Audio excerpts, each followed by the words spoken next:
എന്നാൽ നമുക്ക് നമ്മുടെ ഗ്രന്ഥങ്ങൾ അറിയില്ല. അതൊക്കെ ഒന്ന് പറഞ്ഞു വെക്കണം. അപ്പോ നമ്മൾ മറ്റ് എന്തുകൊണ്ടാണ് ശ്രീമദ് ഭഗവത്ഗീതയ്ക്ക് ഇത്ര പ്രാധാന്യം നൽകുന്നത്?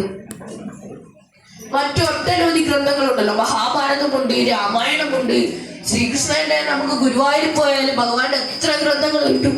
അതിനൊക്കെ എന്തുകൊണ്ടാണ് പ്രാധാന്യം നൽകുന്നത്? അവയൊക്കെ പഠിച്ചെടുക്കുക എന്നത് നിസ്സാരമായ ഒരു കാര്യമല്ല. വളരെ കടുപ്പമുള്ള വാക്കുകളാണ് അതിലുള്ളത്.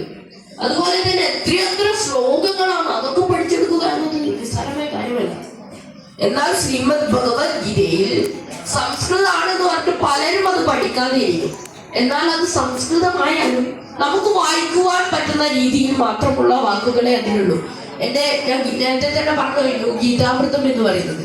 ഞാൻ 4 വർഷമായി ഗീത പഠിക്കുന്നു. ഞാൻ പഠിക്കുന്ന സമയം തൊട്ടിട്ട് 2 വർഷത്തോളം UKG പഠിക്കുന്ന ഒരു കുട്ടി ഉണ്ടായിരുന്നു. അതിനകത്ത് ഒരു പെൺകുട്ടി, നിഹാരിക എന്നായിരുന്നു ആ കുട്ടിയുടെ പേര്. കുട്ടി ഇപ്പൊ ഈ ഭഗവത്ഗീതയുള്ളത്. ഞാൻ ഇന്ന് ഇവിടെ നിങ്ങളോട് ഭഗവാന്റെ മുന്നിൽ നിന്നും നിങ്ങളോട് ഇങ്ങനെ സംസാരിക്കുന്നുണ്ടെങ്കിൽ അത് ഞാനൊരു ഗീതാമൃത വിദ്യാർത്ഥിയാണെന്ന് എന്റെ നെഞ്ചിൽ കൈവച്ച് എനിക്ക് നിങ്ങളോട് പറയുവാൻ സാധിക്കും. അപ്പൊ പലരും പറയും, എന്നാ പിന്നെ പഠിക്കൊന്നും പോട്ടല്ലോ, ഗീത വായിച്ച് വീട്ടിലിരുന്നാൽ പോരെ. നമ്മൾ ശ്രീമദ് ഭഗവത്ഗീത വെറുതെ വായിച്ചിട്ട് കാര്യമില്ല. അതിൻ്റെ അകത്ത് ഒട്ടനവധി ഉപദേശങ്ങൾ നൽകുന്നുണ്ട്. ഞാൻ നേരത്തെ പറഞ്ഞതുപോലെ സാക്ഷി ശക്തിപ്പെടുകയാണ് ചെയ്യുന്നത്.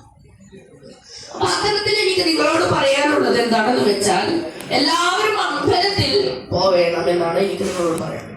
ഇന്ന് വിദ്യാർത്ഥികൾക്ക് ലഭിക്കുന്നത് ഇൻഫർമേഷനാണ്, ജ്ഞാനമല്ല. അപ്പൊ അത്തരത്തിൽ ഇൻഫർമേഷൻ ലഭിക്കുന്നത് കൊണ്ട് തന്നെയാണ് ഇന്നത്തെ വിദ്യാർത്ഥികൾ പല ലഹരിക്കും പല